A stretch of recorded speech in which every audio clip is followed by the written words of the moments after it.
Halo semua, perkenalkan nama saya Nurlana Sari. Saya dari PJJ S1 Akuntansi Universitas Siber Asia. Di sini saya akan menjelaskan tentang mindfulness and focus dalam materi pembelajaran estetika humanisme. Langsung aja ya. Definisi dari mindfulness dan fokus. Mindfulness adalah kesadaran penuh terhadap apa yang sedang terjadi di sini dan sekarang, tanpa menghakimi. Istilah ini berasal dari tradisi Buddhisme, namun kini telah diadopsi luas dalam dunia psikologi dan pendidikan modern. Fokus bukan hanya soal perhatian, tapi bagaimana kita hadir secara utuh dengan pikiran, tubuh, dan hati.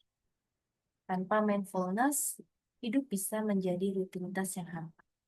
Dengan mindfulness, setiap momen menjadi bermakna. Mengapa mindfulness dan fokus penting? Karena di era digital dan distraksi, rata-rata orang memeriksa HP itu lebih dari 150 kali sehari. Informasi lebih berlebihan juga menurunkan kapasitas fokus atau attention residue. Ini contohnya aja ya, informasi tentang skincare gitu ya. Informasi tentang skincare A begini begini begini, skincare B begini begini begini, skincare C begini begini. Jadi kita tuh nggak bisa fokus pada satu aja. Jadi kayak kita mau fokus ke A, ada B, mau fokus ke B, ada C. Jadi kita nggak bisa fokus ke A aja gitu, nggak bisa gitu. Jadi informasi berlebihan itu juga menurunkan kapasitas fokus ya, atau attention residue tadi. Manfaat ilmiah dari mindfulness itu adalah meningkatkan memori kerja, kreativitas, dan pengambilan keputusan. Terus fokus meningkatkan produktivitas dan kualitas hasil kerja. Dampak pada kesejahteraannya yaitu mengurangi stres, kecemasan, dan lebih kelelahan mental atau burnout. Nah, hubungan estetika humanisme dengan fine mindfulness sendiri itu apa? Estetika adalah tentang keindahan, namun bukan hanya keindahan rupa, tapi keindahan hidup.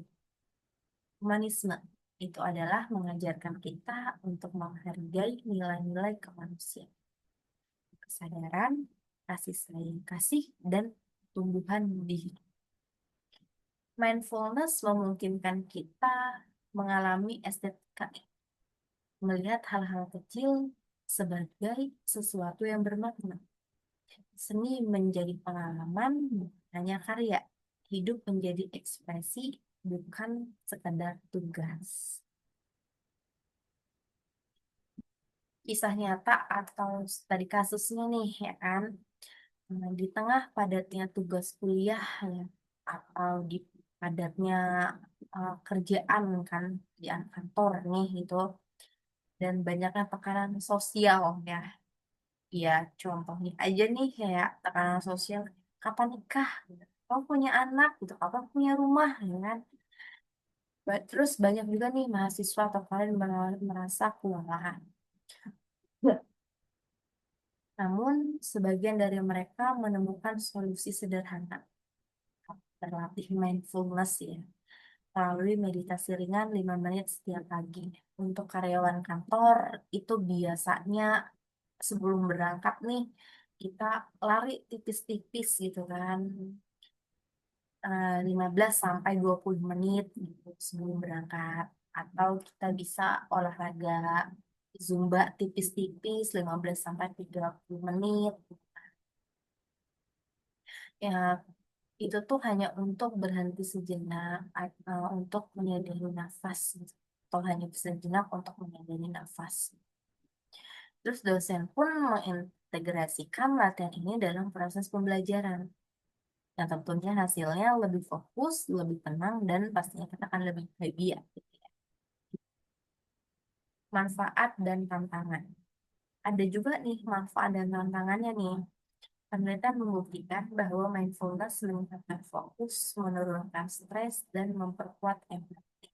Namun, tantangannya juga bukan hanya distraksi dari luar, tapi juga dari dalam diri kita. Ini kayak tantangannya, kita pengen olahraga gitu ya.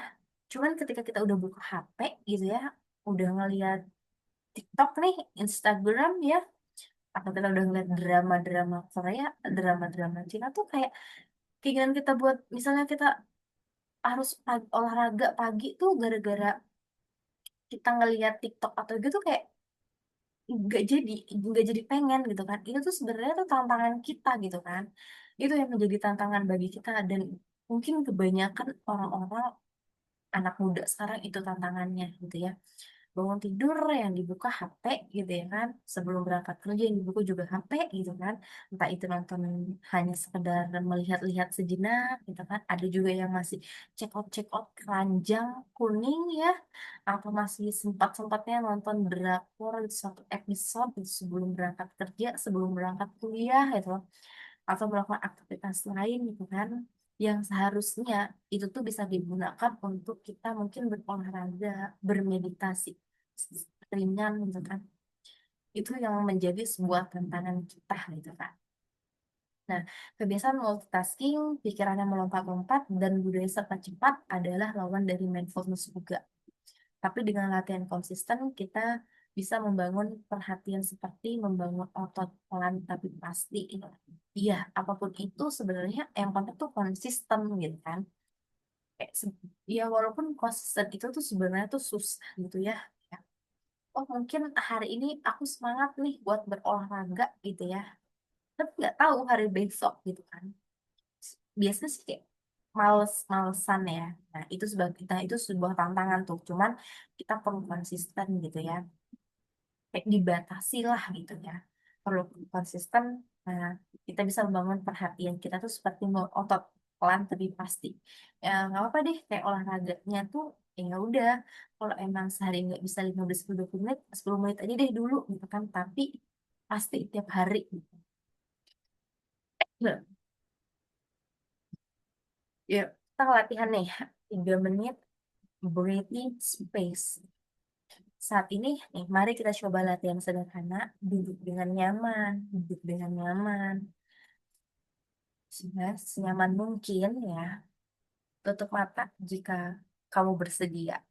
Tutup mata.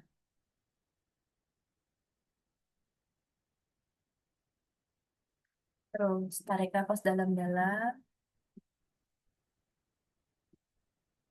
dan hembuskan perlahan. Sadari bahwa kamu sedang bernafas. Rasakan tubuhmu menyentuh kursi atau bisa senderan. Rasakan tubuhmu menyentuh kursi. Dengarkan suara di sekitarmu. Jangan ubah apapun. Hanya sadari, hadir. Biarkan nafas menjadi jangkar di tengah derasnya pikiran.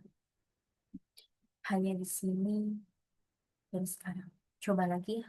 Coba lagi. Duduk sederhana, duduk yang nyaman. Duduk yang nyaman.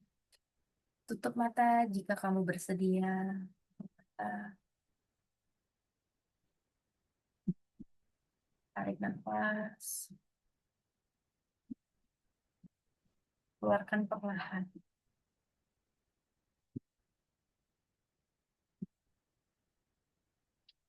Sadari bahwa kamu sedang bernafas.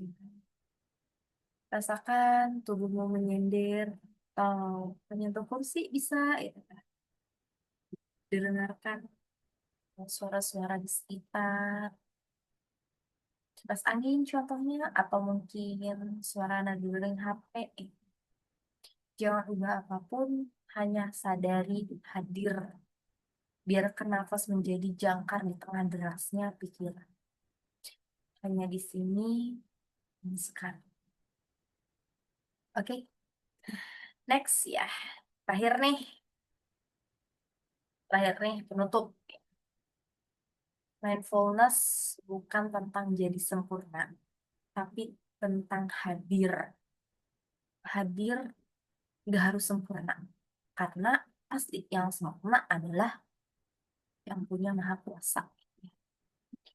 Hadir untuk belajar, hadir untuk orang lain, dan pastinya hadir untuk dirimu sendiri. Luangkan waktu untuk dirimu sendiri gitu ya. Terkadang kita tuh kayak lebih penting orang lain gitu ya. Tubuh kita capek nih, pulang kerja kita capek gitu ya. Tapi teman kita kayak, kita shopping yuk gitu kan.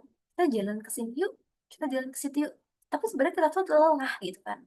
Nah, kita tuh harus bisa berani menolak gitu kan. Jangan, tapi kebanyakan tuh kita kayak nggak enak, ayo deh gitu kan. Padahal tubuh kita gitu kan, itu tuh capek dengan istirahat. Jadi luangkan sebisa mungkin waktu untuk dirimu sendiri gitu. Ya, kita emang harus bisa, eh, kita nggak harus, bukan, kita nggak harus bisa sih mengerti orang lain gitu.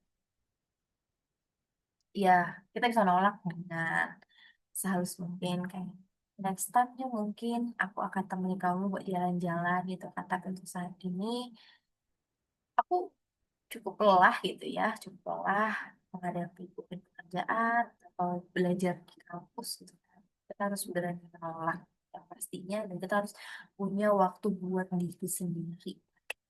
Dalam estetika humanisme itu, hidup bukan sekedar dijalani, tapi dialami dengan utuh. Kita tuh nggak boleh yang kayak cuman jalanin aja dulu, jalanin aja dulu. Itu nggak bisa gitu ya.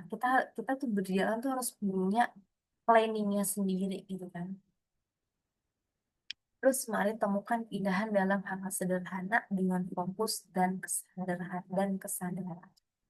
Itulah pokoknya intinya, kita harus punya waktu buat diri kita sendiri gitu ya kan, dan juga harus hadir untuk belajar, hadir untuk orang lain pastinya, dan hadir untuk, balik lagi, hadir untuk diri sendiri, ditekankan lagi, hadir untuk diri sendiri ya kan.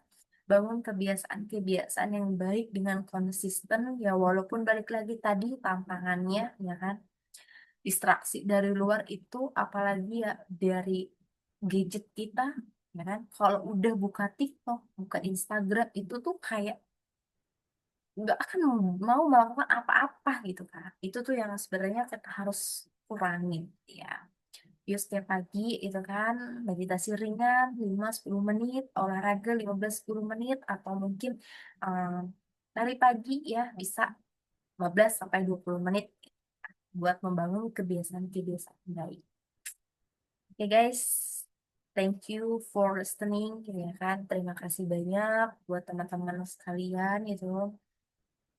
Semoga apa yang saya presentasikan ini dapat bermanfaat bagi teman-teman semua. Saya mohon maaf apabila ada salah kata.